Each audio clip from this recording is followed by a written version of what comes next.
In today's video, I'm going to teach you how to delete a contact in GoHighLevel. By the end of this walkthrough, you'll feel confident removing contacts you no longer need while understanding exactly what's happening at each step. First, make sure you're logged into your GoHighLevel account and that you're in the right sub-account or location where the contact is stored. From your main GoHighLevel dashboard, open your sub-account view. This is the area where you manage all the assets, contacts, and settings for a specific client or business. If you manage multiple accounts, double check you've selected the correct one so you don't delete contacts from the wrong place. Once you're inside the sub-account, look at the navigation menu and click on Contacts. This will take you to your contact list, sometimes called the Smart List or All Contacts view depending on how your account is set up.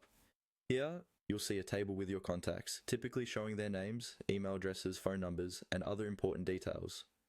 Next, find the contact you want to delete.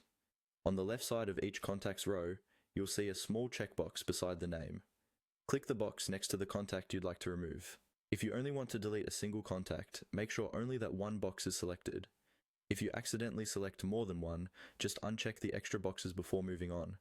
After selecting the contact, look for the option that appears to manage those selected records. Among these options, click on Delete Contacts.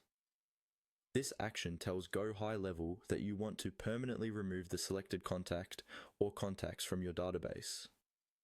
Before you continue, pause for a second and confirm that you really want these records gone, because deleting contacts can affect your reporting, automations, and any workflows they're part of.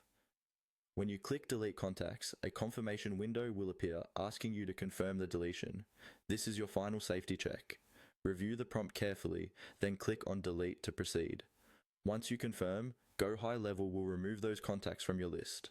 Give the page a moment to refresh, and you should see that the deleted contact no longer appears in your contact list. That's all there is to it. You've successfully deleted a contact in GoHighLevel.